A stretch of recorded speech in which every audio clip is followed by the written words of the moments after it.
ya dengan bekal dari IDS itulah gue bisa men-tackle itu dalam waktu 2 jam. Jaya jaya jaya.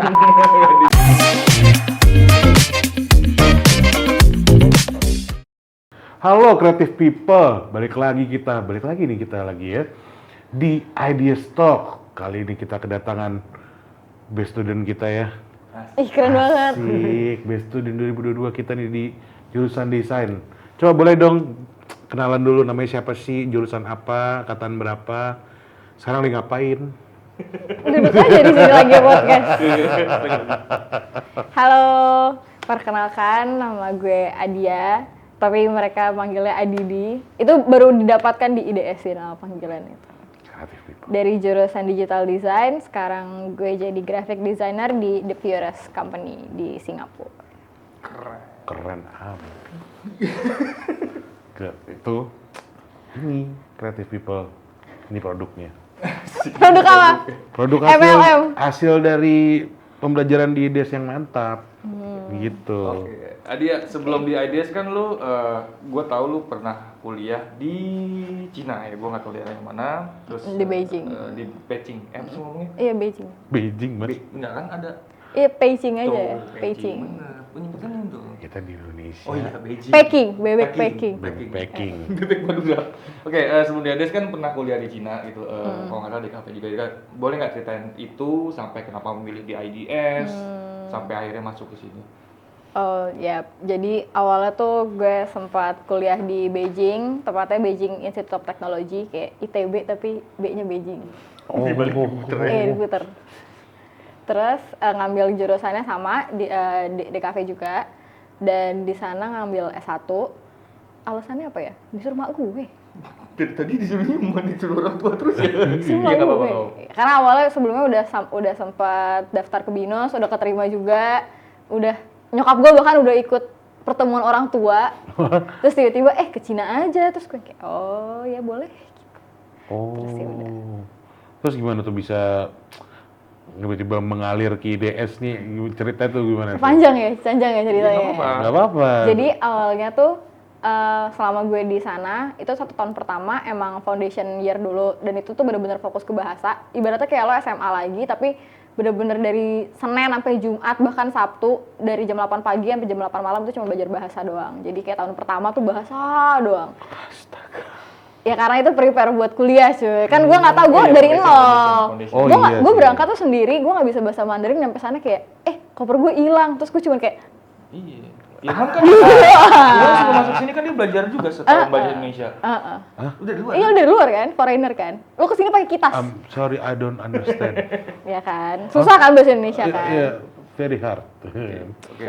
Terus ya udah dari sana gue belajar bahasa setahun. Dari situ gue lanjut ke university-nya, ke BIT itu. Ya udah di sana gue udah mulai. Mereka tuh awalnya selalu basicnya dari drawing yang dikencengin. Terus baru dari situ kayak semester selanjutnya baru mulai ke digital. Terus ada pelajaran komputernya juga yang lumayan ditekenin karena dia teknologi gitu. Teknologi ya dia. Terus sih udah. Ngambilnya apa graphic design ya? Sama. Graphic design juga. Berapa lama di sana? Cuman pas bagian university cuman sempet setahun, jadi kayak in total cuman 2 tahun di sana. Karena waktu itu iseng sama teman-teman gue, kita pulang yuk nanti winter break sih. Winter Di break. sini juga pintar. Oh iya. Adem Angin, banget. win. Di Cikole. Cikole. Terus ya udah, gue pulang nyampe sini nggak berasa ada apa-apa, tiba-tiba COVID. Padahal sebenarnya kan orang bilangnya asal usul dari sana kan si COVID ini, tapi di sana tuh kayak nggak ada pemberitaan apa-apa. Oh, gitu. Cuman ada satu kejadian, waktu itu pas gue lagi mau pulang winter break itu di airport, ada orang cuy ditahan, bener-bener kayak disergap gitu satu orang tuh kayak gak boleh masuk gitu. Itu yang makan kelawar. Gak boleh tadi. masuk. Bandara. Maksudnya dia lagi mau masuk ke Cina atau mau keluar Cina? Gue nggak tahu, tapi itu masih yang kayak di lobi bandara gitu loh. Oh. Tapi bener-bener kayak dulu kayak dia yang berontak enggak gue nggak salah apa-apa kayak kenapa? Dari Cina itu berarti di sini nggak belajar dulu atau nunggu dulu atau gimana sampai akhirnya lu kesini. bisa Jadi pas gue COVID itu udah kan, selama COVID itu gue sempat belajar online untuk di kampusnya itu, dan kayak lumayan aneh sih. Cuman terkendalanya tuh emang di sana lebih praktek juga, dan gue kepentok sama apa sih, banyak banget di sana tuh yang harus praktikal, harus offline gitu. Jadi nggak bisa semuanya dikelarin lewat online. Jadinya kalaupun gue balik lagi ke sana, ngejar tuh banyak banget gitu. Yang bisa di online itu matkul cuma dikit. Bakal ketinggalan banget lo ya. Jadi kayak oh yaudah deh gue withdraw aja, gue mengundurkan diri. Terus ya udah deh, setelah mengundurkan diri tuh gue kayak ngangong terus kayak coba. Kebetulan karena sebelumnya gue sempet misbar itu, ada temen gue yang nawarin kantor gue buka nih intern buat graphic design. Yang mana waktu kan gue harusnya hitungannya masih kuliah kan umurnya. Ya udah gue ambil aja di ada salah satu agency namanya Harv, di kayak production house gitu. Dia dulu nge-handle buat MLD spot, MLD podcast, dan ya. Oh berarti sebelum masuk IDS tuh lu kerja dulu berarti ya? Iya, gue sempat kerja dulu di situ kayak 3 bulan, 4 bulan. Terus abis itu apa ya? Dari situ gue kelar internship, terus ngangong lagi. Banyak kan ngangong kayak mobil deh. Kalau lu ngomong semua ya? Tapi ya itu, kayak sama teman-teman gue juga lanjutin misbar itu lagi, karena kan pandemi kan, orang-orang kayak waktu itu masih kekurangan hiburan, mungkin akhirnya kita jalanin lagi si program misbar itu. Misbar itu program nonton film. Nonton film itu kolektif yang didirikan oleh gue dan teman-teman gue. Itu tuh kayak apa ya, experience nonton layar tancap. Oh. Tapi outdoor. Tapi lu masuk IDS gimana ini? Belum dari Belum panjang, kan gak bilang panjang, makanya harus sabar. Kagak mas, tadi kan gue mau nanya soal misbar lu. Oh iya. Oh iya udah silakan. Cuk, gimana? Misbar tuh apa sih? Cuk, ceritain dong misbar tuh apa sih? Gitu. Tadi gue mau begitu mas. Udah lah ya, udah kejawab. Udah kejawab Udah tadi. kejawab. Gak apa-apa. Terus gimana abis itu nyampe IDS Nah, coba? terus masih panjang. Dari misbar itu pun gue masih kerja lagi. Oh masih kerja Gue lagi? Gue kerja lagi, gue kontrak di. Nah kebetulan teman misbarin gue ini nawarin kayak, kantor gue buka lagi nih buat graphic design, dan itu tuh kontrak base. Ya udah lumayan, kayak di situ gue hampir setahun kalau nggak salah. Itu di RH, di Area Nobel. Di situ dia RH tuh punya sister brand namanya Dermis. Nah di Dermis ini gue jadi graphic designernya, dan kebetulan teman gue yang si Olive ini dia temennya Mas Andeng juga. Aneh banget. Kan sempit mas. Sempit cuy dunia cuy. Ya udah akhirnya gue bekerja sama dengan dia di satu tim yang sama. Udah tuh lumayan setahun kan gak ada. Dari situ, nah itu disitulah mulai bersinggungan, kayak udah habis dari si Dermis ini, gue kayak kuliah lagi aja kali ya gitu kan. Terus ya udah gue mulai cari-cari. Di situ gue masih berusaha buat convert nilai yang dari Beijing itu buat ke univ di sini. Kayak gue sempet nyari ke ITB, ke mana lagi, ke BINUS. Cuman kalau di ITB itu bisa dia bilang, cuman ternyata konversinya itu jauh banget. Karena kalau misal dari kampus gue yang sebelumnya tuh kayak gue udah semester 4, tapi kalau di ITB tuh jatuhnya lo kayak hampir ngulang dari awal lagi banget gitu loh. Jadi kayak sayang sama aja.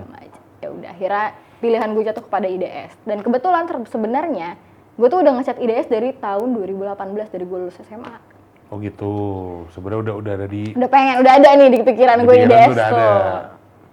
Berarti tuh jarak dari lo pulang dari Beijing tuh sampai masuk IDS tuh kan 2 tuh tahun. kerja 2 tahun tuh berarti 2 tahun tuh kerja dulu tuh. Oh gitu, 2 tahun kerja dulu mas. Hah? Gua dirawat. Intensif, ICU. Oke.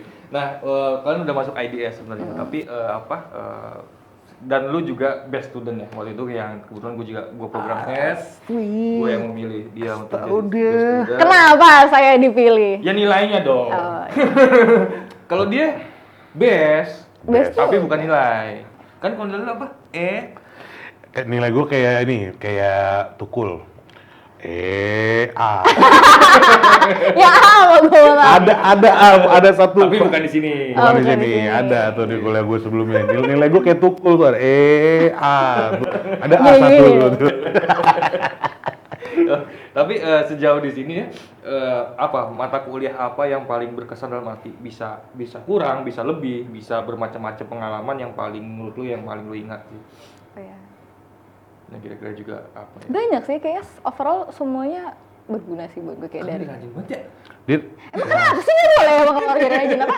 Boleh banget Boleh. justru bagilah dikit tuh semangat terjadi untuk ke gue. Gue selalu ya bagi semangat gue ya, lu yang nggak mau disemangatin. Iya, dia sebenarnya bagi mas, tapi kadang-kadang overload di gue, jadi gue keluarin lagi. Oke, ya tapi intinya eh apa hampir semua lah ya kurang lebih ada, dan gue pikir juga secara nilai juga dia juga hitungannya di atas rata-rata, di atas rata-rata gitu. Gue juga tadi mau ngobrol ya tentang masalah transisi lulus kuliah. Gue pikir kayaknya lu udah punya pengalaman banyak banget di dunia kerja, dan gue pikir pengalaman lu sebagai graphic design nih udah cukup lama ya. Iya. Dari awal juga dia udah kerja. Iya, even dari sebelum masuk IDS pun. Nah, bahkan pas habis lulus pun lu gimana? Langsung kerja kan? Udah kerja kan? Itu yang tadi itu, apa tempatnya? Oh, enggak, sebelumnya beda lagi. Beda lagi, Tuh, boy. beda lagi itu. Iya, coba lagi. Agak, gue tuh nyari-nyari tuh karena tuh kan kita kan ada program yang wajib internship kan. Internship. Nah di situ tuh gue cari-cari, bener-bener kayak hampir semuanya gue apply, yang bisa gue apply semua gue apply.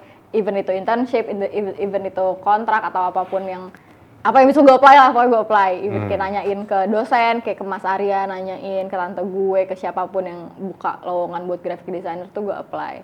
Terus ada satu momen gue cari-cari di LinkedIn juga, ada tuh listingan yang kayak ada dicari nih graphic designer and presentation designer, terus tapi buat agency di US. Oh gitu. Terus kayak gajinya $, gitu. Terus kayak, enggak lah, nggak mungkin gue apply lah.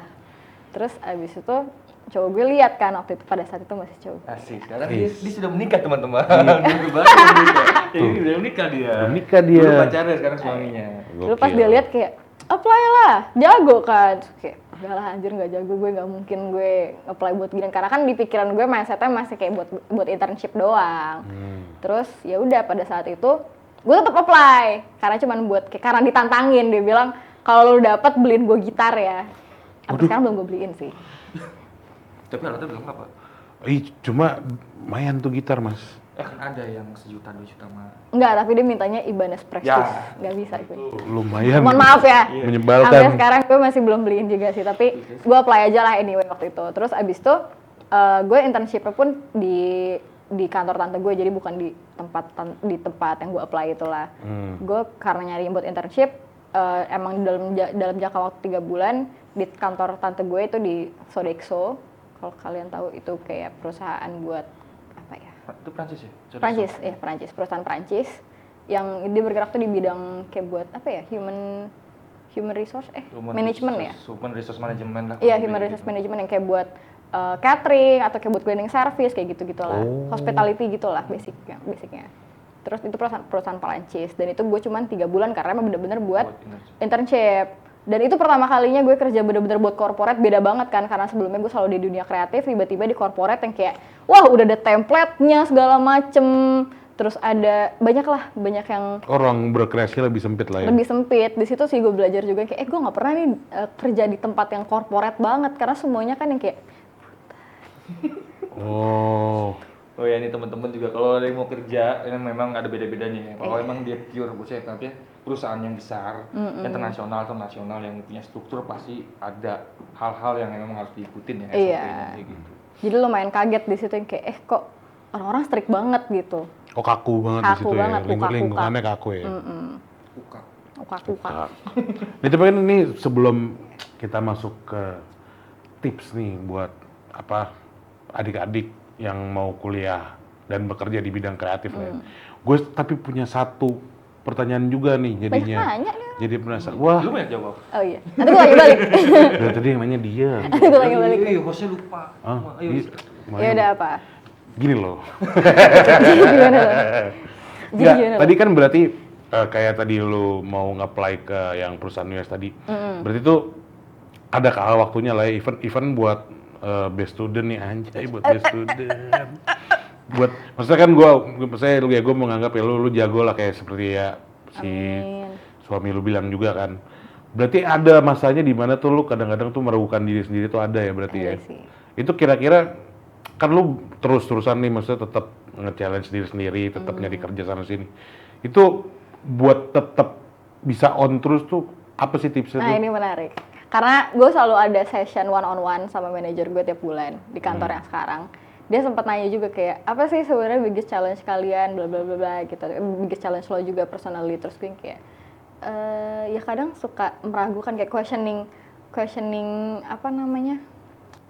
Apa tuh? credibility lo lah, kayak kompetensi. Kompetensi. Iya, kompetensi lo tuh semana sih gitu, karena di situ kayak gue udah ngasih yang terbaik belum ya gitu, atau yang kayak pasti kan ada kan momen-momen dimana kayak lu cuman males ngerjain sesuatu dan kayak ya udah lu cuman buat di hari itu ya udah lu kerjain seadanya aja cuman buat biar itu kelar gitu kan, karena kalau misalnya lo tiap hari terus-terusan kayak ngasih your best kan kayaknya juga nggak realistis juga nggak sih? Ya mungkin ada orang yang kayak gitu kali ya, tapi Ada juga yang ada juga yang ya, enggak. kami paham lah. Iya. Ya begitulah. Oh berarti memang Ada sih. nggak selamanya sebenarnya nggak selamanya maksimal ya. Iya lah, ada juga yang kayak lu cuman bare minimum ya, kayak yaudahlah yang penting kelar yang ini gitu, karena kan balik lagi porsiannya lah, kayak bobot dari pekerjaan lo yang misalnya kayak lo punya ada beberapa tas A, B, C, bobot ya lo naruh prioritasnya yang mana gitu. Pasti lo akan kalau misalnya prioritasnya lebih tinggi ya udah put your best on the priority, yang sisanya ya udah nggak harus maksimal banget juga nggak apa-apa. Oh berarti know your priority lah ya. Tuh. Kok ngegas? Oh iya. Ya, tapi selama 2 tahun itu ada nggak yang IDS itu di mata kuliah IDS itu memang ngebantu karir lu yang sekarang nggak ya? Makanya sebelumnya kan lu udah punya karir nih, memulai karir terus lu di tengah ada IDS. Nah apa sih yang lu dapat dari IDS sampai di karir lu sekarang sebenarnya kayak gitu sih? Jujur sebenarnya overall sih, kayak misalnya kelas lo, kelas Mas Arya, kelas Mas Ami, kelas siapa lagi ya? Yang motion gitu, walaupun gue sampis banget tapi ternyata kepake gitu. Kayak even UI UX yang tadi yang gue pikir kayaknya gue nggak terlalu banyak pakai deh, ternyata ya di pekerjaan gue tuh kepake, kayak Figma gitu kan, ya basic lo bikin aplikasi atau interface yang secara sederhana tuh cukup kepake. Bener-bener yang awalnya gue kira kayak cuman mungkin yang bakal kepake fundamental doang kali gitu kan, tapi ternyata di lapangannya justru malah semuanya yang kepake banget gitu. Kayak misalnya kelas lo kayak lo bikin InDesign segala macem gitu kan, pas gue di agency yang di US itu ya kepake banget, karena orang-orang tuh ternyata request orang tuh macem-macem, kayak lo cuman sekedar mau bikin leaflet aja tuh lo pakai InDesign gitu, yang cuman 4 halaman nggak perlu pakai InDesign, tapi dia maunya InDesign filenya. Ya dia udah mau lo nggak mau kan lo kerjain kan. Ya dengan bekal dari IDS itulah gue bisa men-tackle itu dalam waktu 2 jam. Makasih ya Mas ya. Makasih Mas ya. Iya juga makasih ya, lulus ya. Untuk kalau itu gue makasih banget. Iya, Itu gue makasih banget. Itu gue juga makasih banget sih. Kagak, gue makasih banget kalau gitu. Ya sekarang terakhir buat adek. Iya buat Apa? adik-adik nih yang mau kuliah kreatif, yang mau kerja di dunia kreatif, atau tadi ya buat alumni nih nggak ada yang ngomong dari tadi nih. Iya. Buat siapa tahu ada pesan buat alumni. Dia doang yang ngasih pesan ke alumni. Oh gitu. Semoga sukses. Jadi Iya. ya apa pesan buat Adia, buat teman-teman yang mau Iya. belajar kreatif atau mau belajar ke IDS, dan juga tadi tambahan dari Ilham buat teman-teman alumni yang sekarang. Jadi yang mana dulu pertanyaannya? Yang adik-adik dulu. Yang Buat adik-adik adik-adik dulu aja. apa ya? Ya jangan pernah berhenti buat gali terus potensi yang ada dalam diri lo. Kayak lo harus tahu yang lo mau tuh apa sih gitu, dan ya udah pelan-pelan aja, karena itu semua bakal terus berubah seiring berjalannya waktu, cuman know your goal aja dan kejar terus. Kalau untuk alumni coba gue pengen tahu nih, gue salah ngomong kan tadi. Alumni kan berarti jaraknya kan luas ya jangkauannya. Boleh teman-teman seangkatan dua-dua, atau mungkin lu kenal angkatan sebelumnya gitu. Atau suruh balik lagi jadi dosen misalnya. Oh Iya. iya, mengabdi. Mengabdi. Mengabdi aja, bukan mengabdi. Ya, Ya lu semoga. salah satunya nanti gue tanya. Oh iya. Lu enggak. Gue buru mas. Enggak, lu asisten dosen aja. Iya. Oh, iya. Kan saya host. Ya, semoga sukses dimanapun kalian berada, dan apa ya? Jaya, jaya, jaya. Diksi, oke. Gue juga kagak tahu. Oke. Oke. Itu episode sangat spesial karena kita tadi bersama best student ya. Sekian untuk episode kali ini. Sampai ketemu lagi di Ideas Talk. Sampai jumpa lagi Creative People. Dadah.